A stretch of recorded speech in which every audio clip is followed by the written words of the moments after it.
求你了。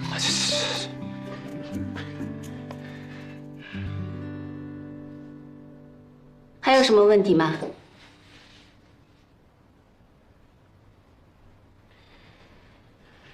如果没有其他问题，从明天起，早8点到晚10点，可以做到吗？如果做不到的话，现在退出还来得及。哎呀，小意思，反正我之前都是天天窝在手术室里了。来都来了，就这样呗，干就完了。喝茶。好，钱人全部到位，各位，我等待你们创造奇迹。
妈，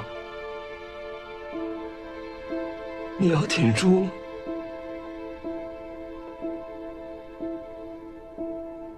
你别丢下我一个人。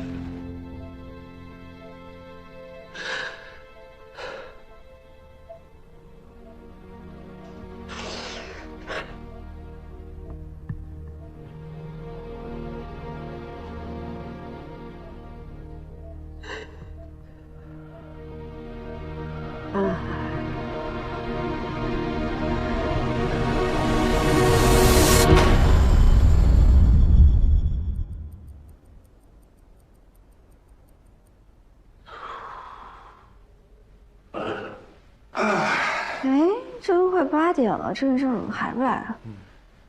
别着急，还差5分钟呢。郑哥一向准时，估计是喊明哥去啊。哎，先生来了吧？别着急。走，各位。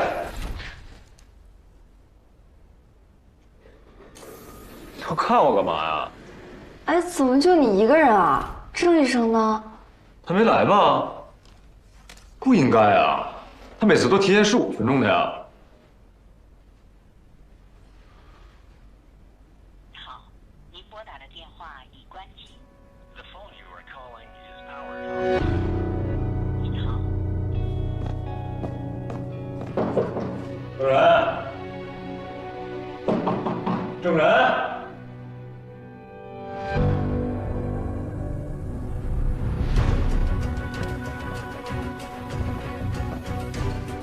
哎，艺人，你那边找到了吗？好，我知道了。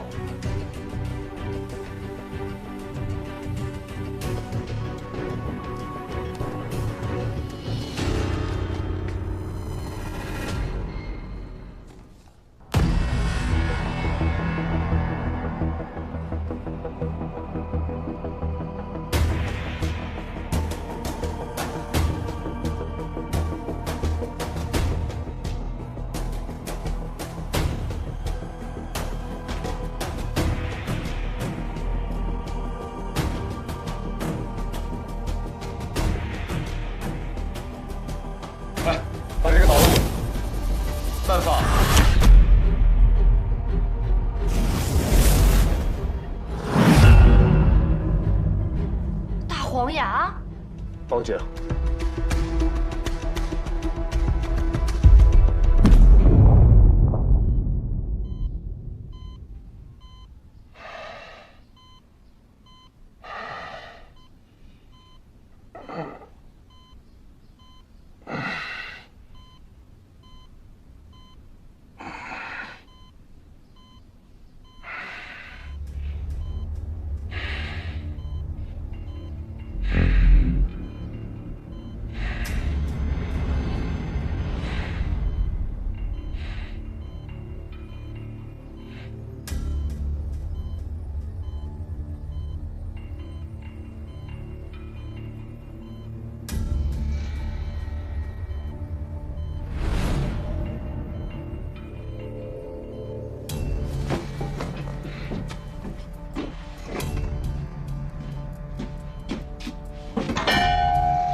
你想说啥？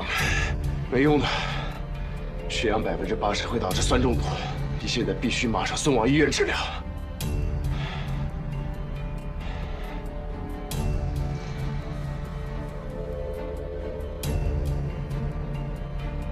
我为什么要去医院？有你在，你就给我治。我给你指条道，把我妈看好，不然我让你跟我妈一起走。陈妙的儿子。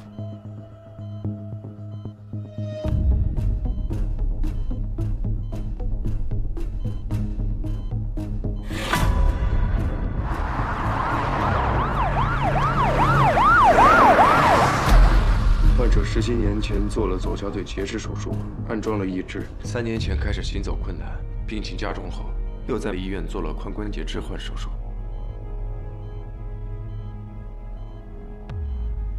你看我干什么？你给我治！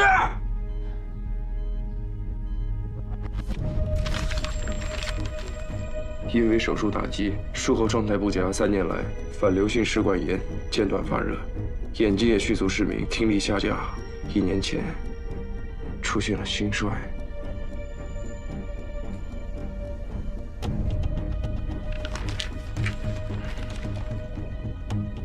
最后一次检查是在3天前，心力衰竭。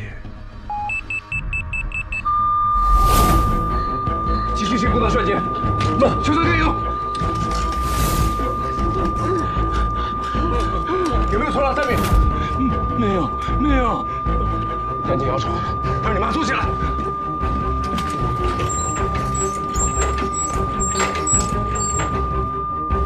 为什么要绑我妈的腿？为什么要绑？减轻血液回流，对心脏造成的负荷。不过这样解决不了根本问题，得必须马上送医院。为什么要去医院？有你在，你就给我治。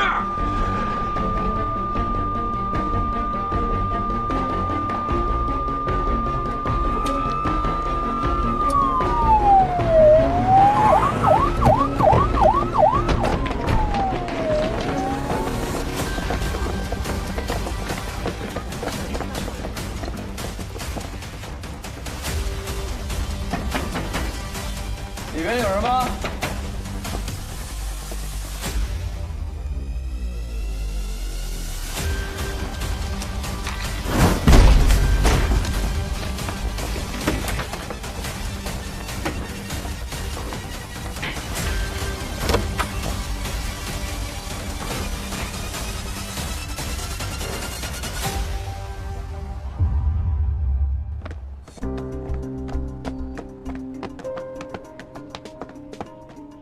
警察先生你好，刚刚是我们报的警。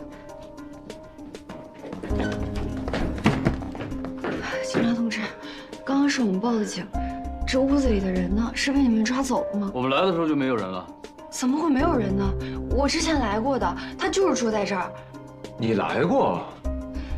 对，是当年李爱芳的事，是我爸出钱给他安装了义肢，这些年也一直是我爸给他提供了医疗援助。对了，账号，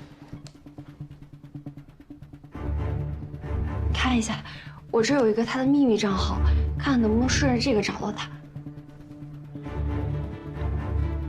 哎，老沈，帮我查个账号，看看他最新的活动轨迹。嗯。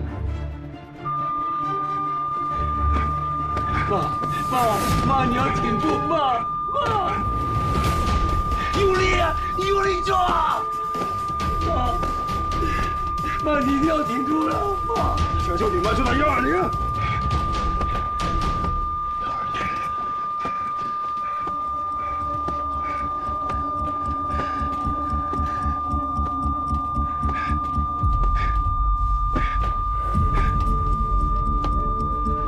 你要是救不好我妈，你也别想活着出去。打120。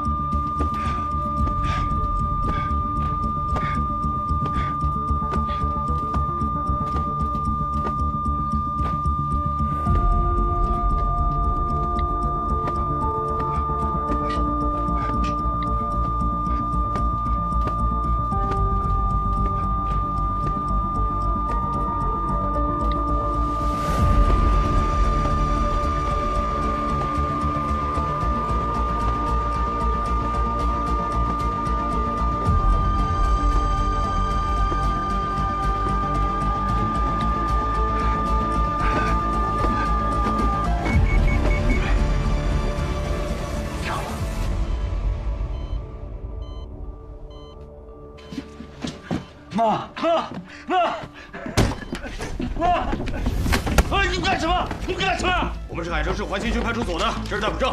黄果，你涉嫌非法拘禁，现在依法将你逮捕。带走，走。张医生，你要救我妈的，我承认你救我妈。妈，你要挺住，妈。警察，谁呀？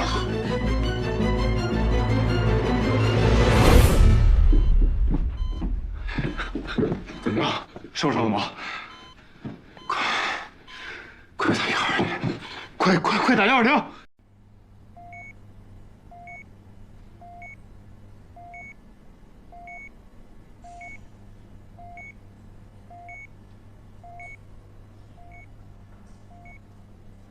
冥冥之中终有定数，该来的还是来了。12小时之内，急性心功能衰竭了2次啊！他那个家要什么没什么，你还能救回来，了不起了。要是救不回来，我会死。严肃点儿。你了解完他的情况有什么想法？很奇怪，李爱芳3年前做过髋关节置换术，按理说这么大年纪做手术，要是有什么问题的话，应该会在1个月之内发现。可病历上却说，一直到今年才出现心力衰竭，病情进展的方式不太对，会不会是药物的副作用？病历上没看到。你在他家的时候，他清醒吗？有，但是情绪非常低落，感觉已经失去活下去的想法。但是大王也不让他走。真是遭罪，自己遭罪，妈妈也遭罪。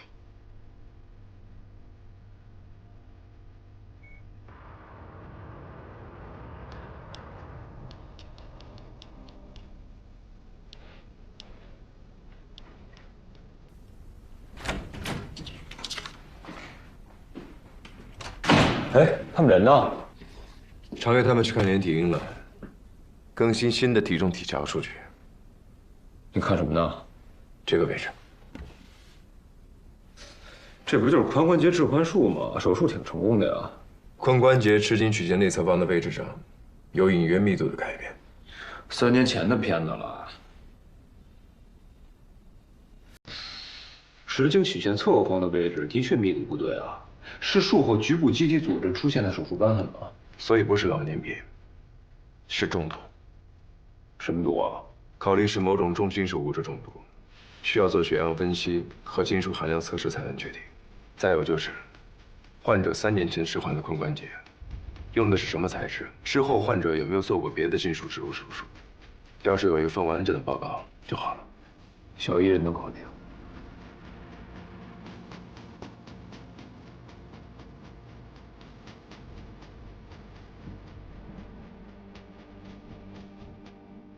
没有了，除了髋关节，再没有做过什么金属植入手术了。全部的报告单应该是在那个老房子里，你去过？我知道了。你等一等，我妈怎么样了？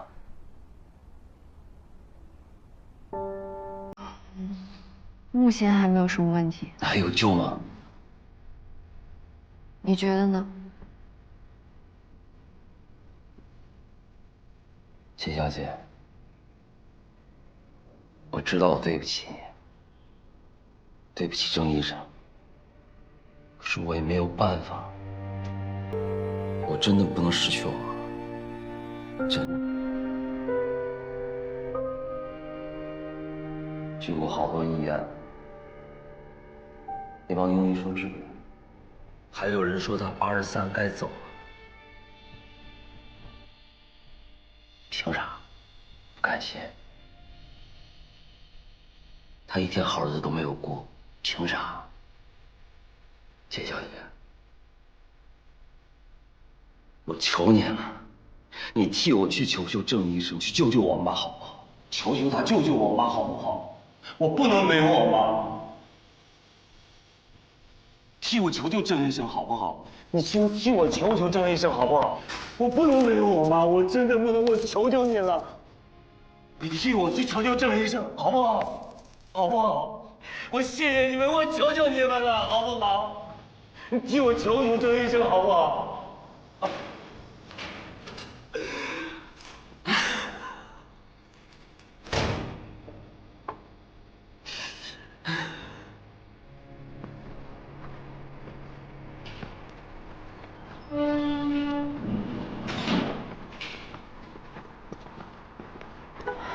要不是听见大黄牙说那番话，根本想不到他原来是个孝子。是啊，他昧着良心说了那么多谎话，又撒泼打滚的，逼着那么好的医生跳楼自杀，却没有想到他对他妈那么伤心。照顾一个瘫痪在床的患者是有多么的困难，但是他一照顾就是17年。人都是复杂的，我知道他对医院还有医生都有一些偏见，所以我让他到医院去做护工，让他知道我们工作的难处。我知道他没有经济来源，我就让他去跑腿，赚一些外快。我爸之前老说我太好骗了，但是我想的是，毕竟老太太还有我都是陈医生救的。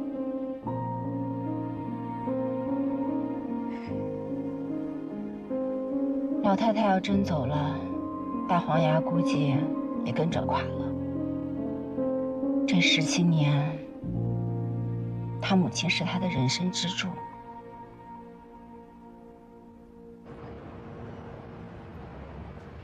啊，你们要的资料都在这儿了。辛苦了啊！辛苦辛苦。做了这么多呀？这事儿和你没关系吧？什么？伍佰怀疑是脸上的髋关节出了问题，说是有可能被人投放了毒药。不可能，我爸不是这样的人，我更不是这样的人了。要是真想报复大黄牙的话，直接不给他发救助金就行了。哎呀，跟你开玩笑，这么认真干嘛呀？你们看这里，根据影像学的密度上来看，根本就不是手术后的局部组织粘连，而是第一次准备移植的陶瓷髋关节遗留的碎片。之前的病历里没有，但是我看了患者的既往病历。手术记录里有这么一句话：移植陶瓷髋关节失败，改换全金属结构髋关节。 20世纪60年代初，张查理博士开展了钉摩擦关节置换手术，开创了人工关节置换领域的革命。首例陶瓷全髋关节在髋臼侧用非骨水泥固定，而在股侧用骨水泥将陶瓷头固定于股柄。虽然氧化铝陶瓷的摩擦性能在应用的一开始就备受赞誉，但实践过程中仍存在问题。陶瓷材料非常脆，有碎裂的可能。所以患者应该使用的是陶对陶的模式，还是最新的粉陶，比之前的黄陶更结实。只可惜手术失败了，所以我猜当时的医生应该是把碎片取了出来，换成了全金属结构髋关节。你们家挺有钱啊，给老人装这么贵的髋关节。其实也不是很贵，这是我爸之前给他们投的一个项目。确实，在一开始用的是最新的粉陶材质的人工髋关节，可是医生在手术过程中发现老太太的身体情况不允许，所以最后就换成了全金属结构的人工髋关节。定增的工作跟医疗相关。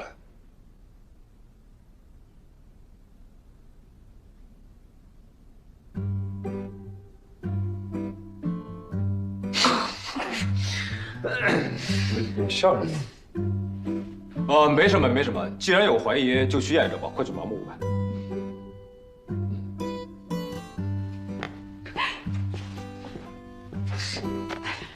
他完全不知道吗？你怎么知道的呀？艺人跟他爸多像啊，一个模子刻出来的一样。不跟他说吗？哎，千万别告诉他，让他自己发现才有意思。哎，你们呀！你确定这不是术后的瘢痕组织，而是陶瓷碎片？等结果出来，如果有金属元素超标100倍以上，就能确定那是一块陶瓷碎片了。为什么？因为这些小碎片就像砂纸一样，每活动一下都会磨损金属部分，所以手术后患者逐渐出现金属毒性耳聋、失明等症状。我就说是中毒吧。你说的是安装毒药。哎呀，那么说比较刺激。他平时一本正经的，逗逗他。郑医生，我联系上那位医生了。哪位医生？就是之前给老太太做手术的那位医生。他说如果有必要的话，可以飞来一趟。好，还算有自知之明。老太太现在状况很差，已经来不及了，必须马上手术。又要做手术，不能只吃药吗？因为髋关节在里面无时无刻不在释放着重金属，做手术还有一定几率能活下来。要是不做的话，最多1个月。我接个电话。哎，彭总，云哥，好久不见啊！又想干什么呀？我听说连体婴又回海城了。你说这妇儿医院啊，真够折腾。直接说重点。那我就直说了啊，之前跟您提过的手术直播的事儿，考虑的怎么样了？看来你还是没死心啊。云哥，中国经济这40年是一个大周期，那接下来我们马上要进入一个更快加速的阶段。我是真的很看好这个项目。我也真的很看好这个项目，但是彭总，别牵扯到证人行吗？这是连体婴分离术，成功率有多少你心里清楚。但这也是他本人的意愿。打住，别再说了，再说的话我可不给你面子了。总之，别再来骚扰证人了。结果出来了，钴元素超标1000倍。还真让这家伙说中了。500，恭喜你啊，钴中毒。干嘛去？去找找，看看有没有合适主刀的人选。找出病因，你已经仁至义尽了。后面的手术会有人善后的，我们还有更重要的事儿。你觉得大黄牙会放弃吗？他已经坚持了17年。我在他家的这12小时里，他说的最多的一句话就是：“别丢下我。”老婆跟他离婚了，儿子又不认他，街坊邻居都看不起他，也没有朋友。李爱芳是这一辈子最爱他的人啊。老人现在83岁，这次手术如果失败，大黄牙也不会善罢甘休的。不过做手术这件事儿，咱们几个说了不算，能不能做手术还得征求大黄牙的意见。那我明天去找他。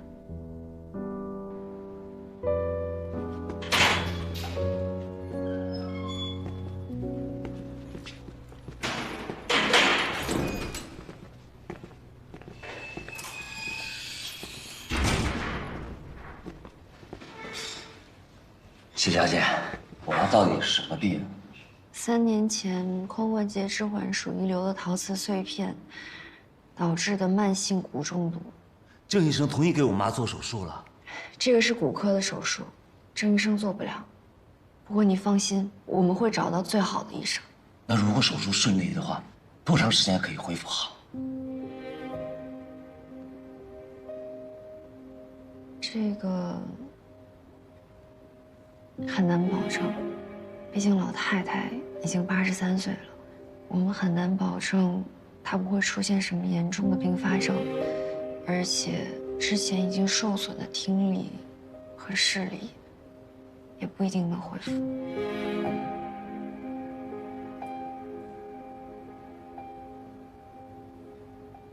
那就是说，不做手术的话，人随时会走。就算做手术也下不了手术台，就算下来了也会有后遗症，就算手术成功了，也不一定恢复得好，是这意思吗？嗯。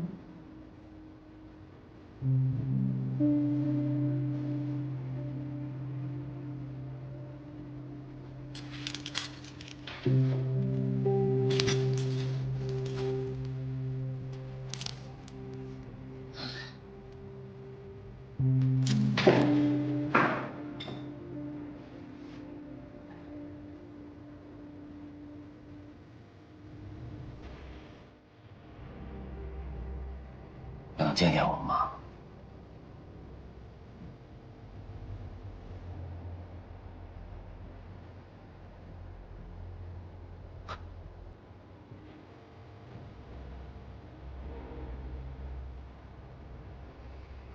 最后的朋友们，大家好，我是演员姜彬彬，在手术直播间饰演证人。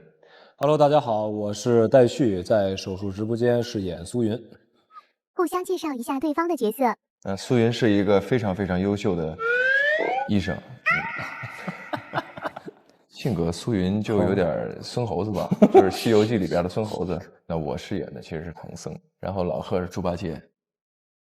他反正是海生医院来的一个非常著名的介入科主任，别的科室的手术他也非常擅长，啥都会。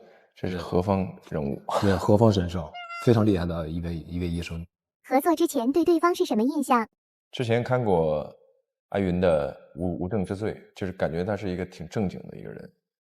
然后合作完之后呢，就觉得没那么正经。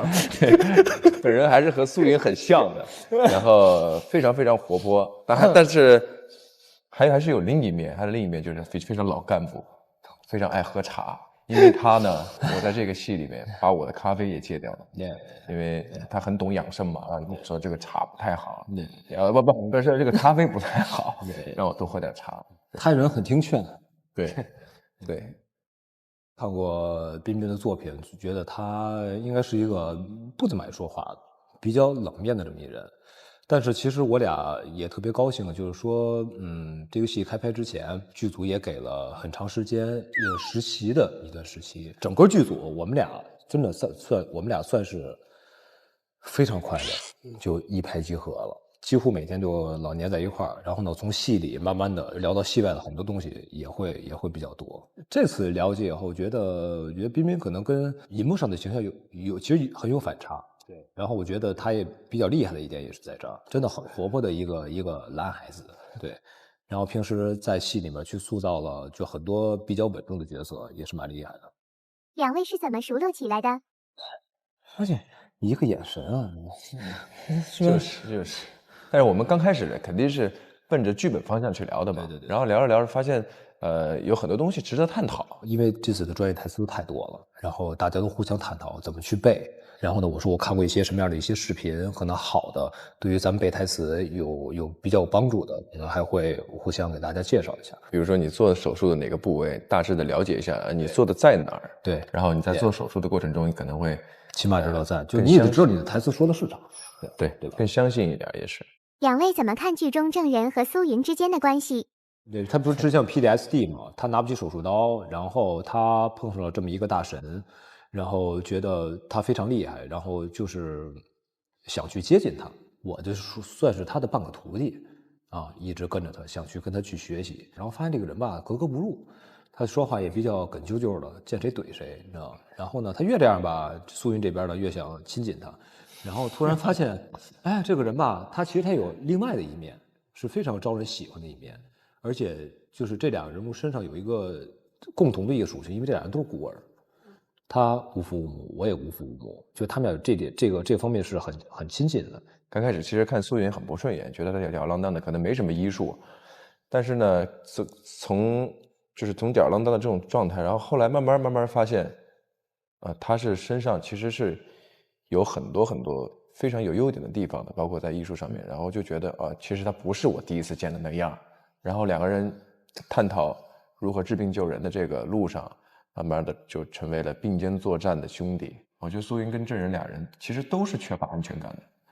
苏云缺乏安全感的表现方式，他是外露，会比较活泼一点；但郑仁的缺乏安全感的方式，他是内收的，就他不愿意拒绝沟通。觉得对方饰演的角色和本人相近吗？我觉得完全相同。我觉得你也还好。但他比较相同的，有时候你特轴，你知道吗？你轴脸，你跟这个郑仁太有点像。假如说我们演完一个全条，可能你就在就是65这块时候出现一点瑕疵啊，那其实导演就会说，哎，把这个65这儿重新补一下。但一般正主任就不行，哎，来从1到100，我再来一遍。用一个词形容郑仁和苏云的关系。那就是海尔兄弟，海尔兄弟，因为我们俩就莫名其妙会有一件一模一样的衣服，就是我可能是3、4年前买的，阿云可能也是3、4年前买的。导演这样说，哎，海尔兄弟来了，海尔兄弟来了，舒可贝塔，只要能俩人能贴到一块儿的，那全是这俩。对，樱木花道、流川枫，对吧？鸣人是吧？佐助，都是我们俩。那那个，如果要给这对组合起一个名字的话，你觉得会是啥？再起个名字啊？那不行，我想到这词儿了，不行，我觉得对不对？这咱俩自己知道行不行？对，我们再想想。对，我们私底下是有一个，但不能告诉你。私底下怎么称呼对方？阿云、阿仁，就很亲切吧？我会有一种很亲切的感觉。但拍戏的时候有时候不经意的，有时候一放松也会阿仁，然后导演说：“哎，停，这时候你们俩关系没那么近呢，别人对不起，对不起。”最难忘的戏是哪一场？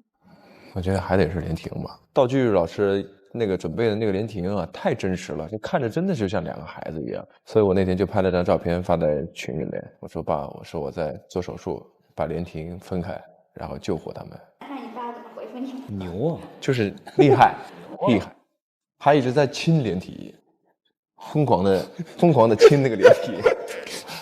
我看到2、3次了，因为他做的挺可爱的，关键太像了哈。因为我平常这种生活中我就很喜欢孩子，我倒觉得当时咱们拍的第一台手术在那个地震那块儿，咱俩第一天进去对，就快崩溃那天，就想后面还有10几台，这第一台拍成这样，后面咋办？其实我那台当时我记忆还挺深刻的。说实话，我是崩溃的，因为太复杂了，那你要去专注的去记住每一个环节，然后在每一个环节的细节上还要跟医疗指导反复的确认。虽然很难啃，但是还是啃下来了，就是成就感也很大，就感觉自己就像医生一样，这还挺自豪的。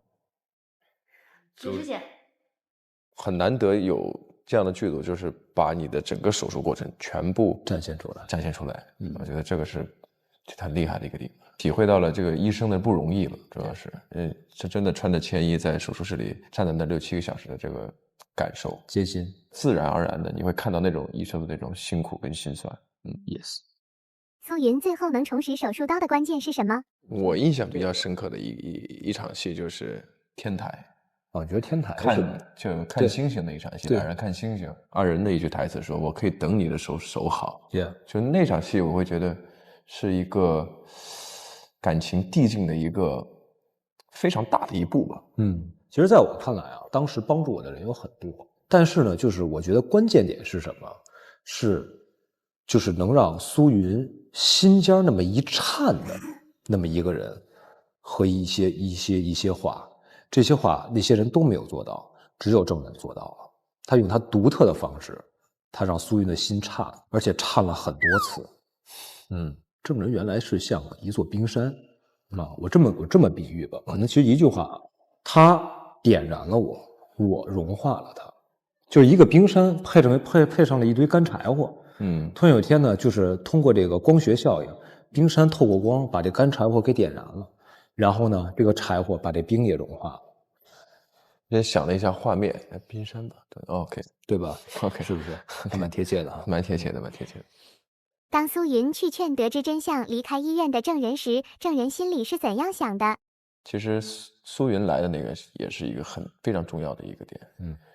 他说：“你忘了医生的职责吗？”那一刻其实是把郑人的那个打到灵魂深处了吧？那一刻，治病救人。对，永远第一。虽然面子上还是，好像没有给苏云回他这份情，但是其实，在这人的心里已经是。暴走吧，大明星！朋友们，大家好，我是戴旭，我是张冰冰。你们两个性格相比，很适合搭档。我要让我的心外成为世界第一，世界第一。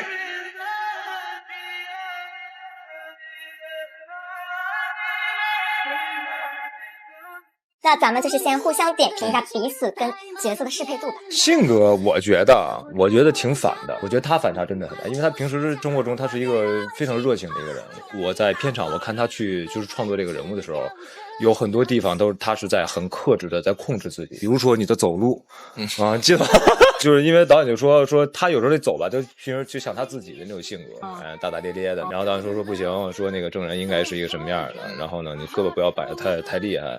然后其实刚开始拍的时候，我们都刚开始都会有些紧嘛，然后可能走路我们俩都很别扭，僵住了，都僵住，都很别扭。说来你们俩回头看看，来看看你们俩现在走成什么样了，一看不行得改一改。戴旭老师就是